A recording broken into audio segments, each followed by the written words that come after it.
e cessarem os moedores, porque já serem poucos, e se escurecerem os que olham pelas janelas, e as duas portas da rua se fecharem, por causa do baixo ruído da moedora, e se levantar a voz das aves, e todas as vozes do canto se baixarem, como também como temerem o que está no alto, e houver espanto no caminho, e florescer a amendoeira, e o gafanhoto for um peso, e perecer o apetite, porque o homem se vai à sua eterna casa, e os pranteadores andarão rodeados pela praça, antes que se quebre a cadeia de prata, e se despedace o copo de ouro, e se despedaça o cântaro junto à fonte, e se despedace a roda junto ao poço, e o pó volte à terra como era, e o espírito volte a Deus o que o deu. Vaidade de vaidade, diz o pregador, tudo é vaidade. E a igreja diz, amém.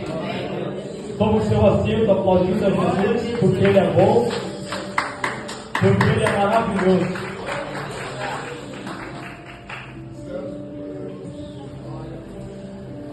Meus queridos e amados irmãos, o texto que eu li é um desses textos que a gente mal para meditar nele. O texto que eu li com a igreja nesta noite é um texto profético, é um texto abençoado, é um texto com uma palavra tão abençoada. E quem escreve ele é um homem já testado na Bíblia. O nome dele é chamado Salomão.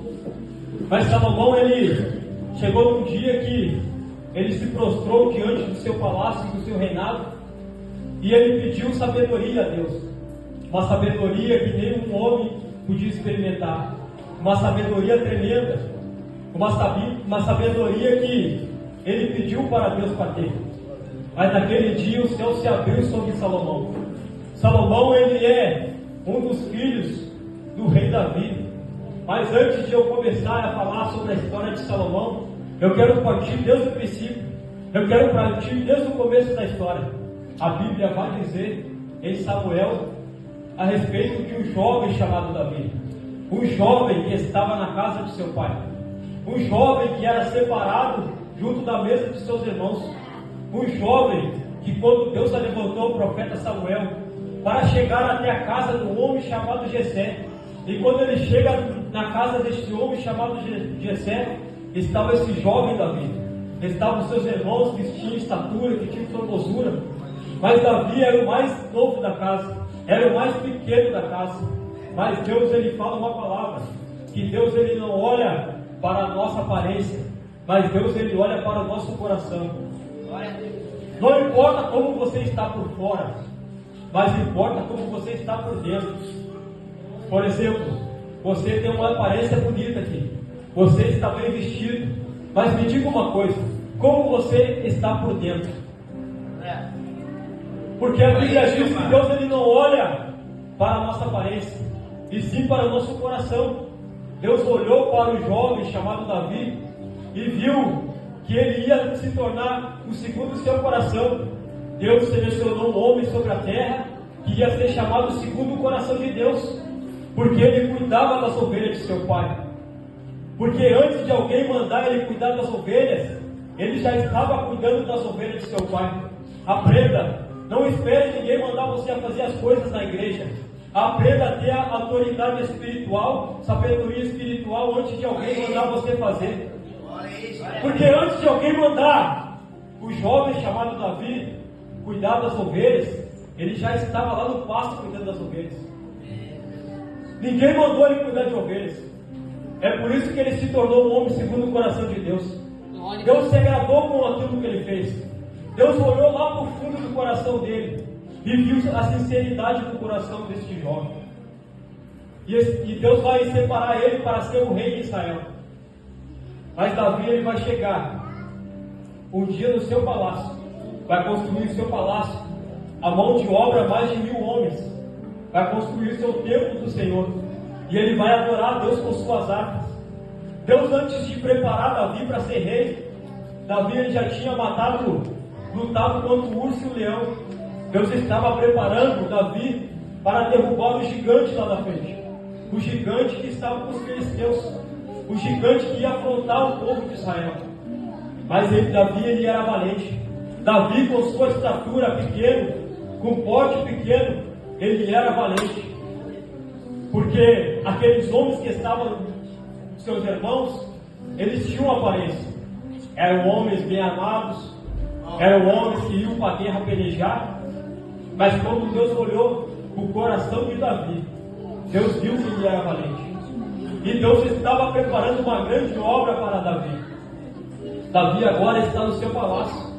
Davi agora, nos seus áudios da sua velhice, ele fala o Salmo 123, quando ele recebeu perseguição, e ele foi para o monte por causa da perseguição. E ele fala, ele cita um texto na Bíblia, lá no Salmo 122, elevo meus olhos para o monte, da onde virá o meu socorro? O meu socorro vem do Senhor, que fez o céu e a terra. Pois bem, Davi, quando ele cita esses salmos, ele estava no monte, ele estava sendo perseguido pelos seus inimigos, pelos seus adversários. E Davi, ele fala uma palavra tão bonita lá em Salmos 23: o Senhor é meu pastor e nada nos faltará. Jesus é o teu pastor e nada te faltará. E Davi, ele vai ter o seu alto e baixo da sua vida. Davi, ele vai chegar na sua velhice, aonde ele cita um texto que está na Bíblia, no Salmo 123: me alegrei quando for na casa do Senhor teu Deus. Quando for na casa do Senhor teu Deus, tem que ser com alegria, tem que adorar a Deus de todo o seu coração. E Davi, ele já era velho. Davi, certamente, ele não podia mais ser conduzido sozinho. Mas ele está dizendo, mas mesmo velho, meu coração ainda está na casa de Deus. Meu corpo não consegue ir, mas o meu coração ainda está na casa do Senhor. É por isso que ele cita, me alegrei quando fores na casa do Senhor. Glória a Jeová. Então ele vai, este homem segundo o coração de Deus, ele vai cometer o seu primeiro pecado. Ele está no seu palácio, caminhando no seu palácio, e quando ele olha lá para baixo, ele vê uma mulher que estava se banhando, uma mulher chamada Betseba, aonde ele vai cometer um adultério, aonde um homem que era segundo o coração de Deus vai pecar contra Deus. E agora ele vai cometer um adultério. A Bíblia diz que ele vai matar o marido dessa mulher chamada Urias, vai cometer um assassinato. O homem que era chamado segundo o coração de Deus vai cometer um assassinato. Aleluia! Vai mandar os seus soldados preparar uma armadilha para aquele homem, para matar o marido daquela mulher que ele se envolveu no seu palácio. Pois bem, Davi estava no seu auge do seu ministério, mas quando ele olhou para baixo, mas quando ele sofreu uma tentação, ele pecou contra o Senhor. Quando ele passou pela tentação, foi tentado, ele caiu no adultério. E quando peca, a maldição vem sobre ele. O pecado está sobre ele. E veio sobre a vida daquele casal. E Davi, ele vai ter Salomão como seu filho com essa mulher. Da Bíblia Sagrada, o texto que eu citei para vocês essa noite, era de Salomão. Salomão, ele veio com fruto de um adultério com essa mulher chamada Betseba. E Salomão, ele vai construir seu palácio, assim como seu pai o fez. Salomão prometeu a Deus que ia se manter fiel a Deus até o final. Mas a história não acontece, não é bem assim que a gente pensa. Porque a Bíblia diz que todos pecaram na presença de Deus. Porque hoje é sua graça, sua misericórdia de Deus sobre a nossa vida. Porque hoje nós, como servos de Deus, temos que ter um arrependimento. Temos que ter um arrependimento em espírito e verdade, para que Jesus venha nos perdoar nos dias de hoje. Porque se você tem um arrependimento, Deus, ele te perdoa. Porque aquilo que é ligado na terra também é ligado no céu.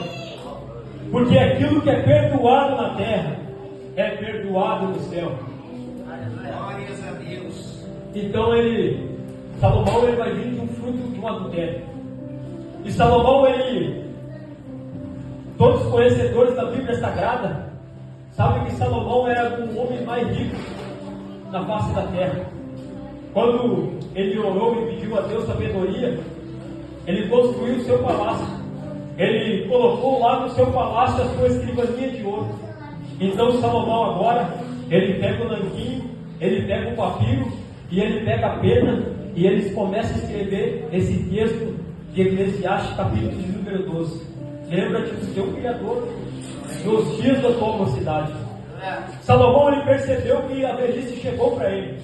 Salomão ele olha no espelho dentro do seu palácio e ele percebe que ele atingiu a sua fase, a sua faixa etária da idade média da sua vida. Salomão ele chega na idade de 59 anos, 60 anos.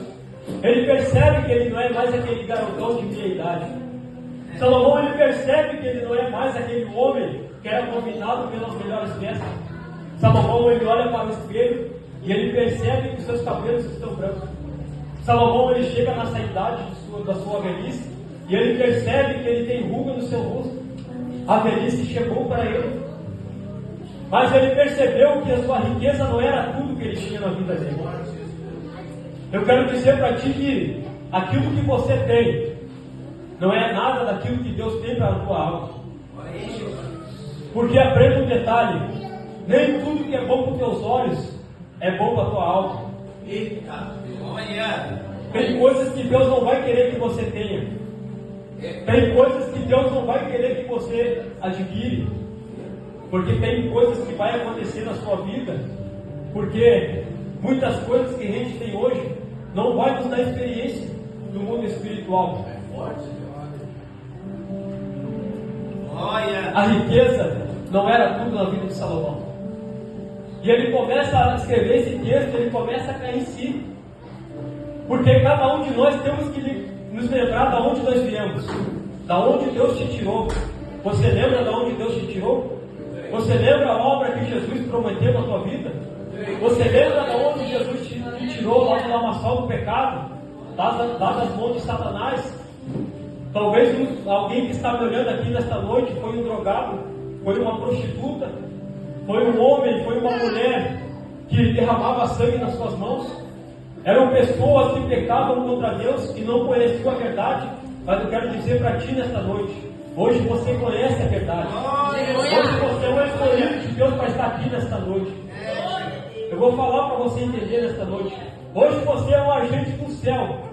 Hoje Deus te chamou com uma promessa grande na tua vida. Deus te chamou com um propósito, com uma promessa.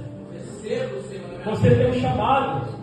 Você tem um caminho para você trilhar. Mas para isso você não pode olhar para a direita nem para a esquerda. Você não pode olhar para esse teu irmão aí que chegou aqui no culto com uma cara feia, parecendo que foi batizado num pote de vinagre. Meu Deus! Você vem para um culto como esse e fica olhando o pregador aí com essa cara, com essa boca fechada, com essa língua de aço, esse queixo de concreto. O milagre não vem nunca. Quer ver o milagre acontecer na tua vida? É você ignorar quem está do seu lado agora. É você não olhar para a direita e na esquerda e começar a fixar os seus olhos para o céu. Começa a olhar para o céu neste momento. Para de olhar para baixo. Para de ficar olhando para as coisas terrenas. Mas comece a olhar para aquilo que vem do alto. Aquilo que vem do teu socorro. Porque o teu socorro vem do Senhor, que fez o céu e a terra. Eu creio nesta noite que o Senhor Deus não entregará essa geração na mão do diabo. O diabo não vai fazer festa. Eu estou vendo os acontecimentos que estão acontecendo na Israel. Irã está lutando contra Israel. A França já quer entrar no meio da história. E aí os países começam a brigar um com os outros, defendendo o seu próprio país. Imagina se acontece uma terceira guerra mundial nesse país. Mas eu quero dizer para ti que o único interessado nessa guerra mundial é Satanás. Porque Satanás ele sabe que milhões de almas vão ser extirpadas ao inferno porque não conheceram Jesus, porque ainda não entregaram sua vida para Jesus. Mas Jesus não vai deixar isso acontecer. Vai acontecer um avivamento. Eu acredito. Vai acontecer um avivamento, eu te digo, né? Que está acontecendo um avivamento aqui, na verdade, liberta nesta noite.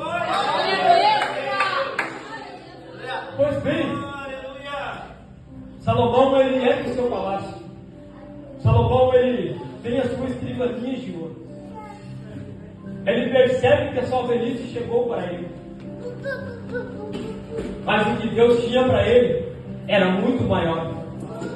Era maior do que Deus tinha na vida de Salomão. Mas Salomão, ele vai terminar seus dias prostrado na frente das imagens, das idolatrias. E ele vai pecar contra Deus. A riqueza fez eles adorar a imagem, adorar aquilo que ele tinha no seu palácio. Mas Salomão, ele olha para as suas escrivaninhas de ouro, certamente ele diz assim: essa escrivaninha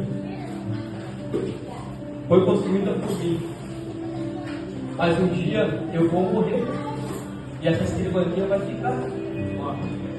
Tudo que eu tenho hoje vai ficar aqui na terra, mas a minha alma, ela vai para o céu. Porque não adianta a gente querer ganhar o mundo todo e no final a gente perder a nossa própria alma. Eu não sei no que você tem se apegado nos dias de hoje. Eu não sei como é que está a tua vida espiritual perante a Deus nesta noite. Mas eu quero dizer para ti que é noite de perseverar. É noite de caminhar. É noite de caminhar na promessa do chamado que Deus estabeleceu sobre a tua vida. Aleluia! Porque nós temos que parar de alimentar nossa carne. Porque nós somos existentes de dois mundos: o mundo espiritual e o mundo carnal. E a pergunta que eu faço nessa noite é: como é que está a tua vida hoje? Está no mundo carnal ou está no mundo espiritual? Porque o mundo espiritual não é fácil de buscar. Sabemos que ter uma vida com Jesus hoje não é fácil. Há uma renúncia sobre nossa vida. Nós temos que abrir mão de estar no nosso conforto, na nossa casa, para estar aqui adorando Ele nesta noite. Glória a Deus. Para estar aqui ouvindo uma palavra abençoada. Eu quero dizer para ti nesta noite que através dessa palavra você vai caminhar pelo menos mais 40 dias na presença de Deus. Eu quero dizer para ti nesta noite que as obras de Satanás estão sendo quebradas nesta noite.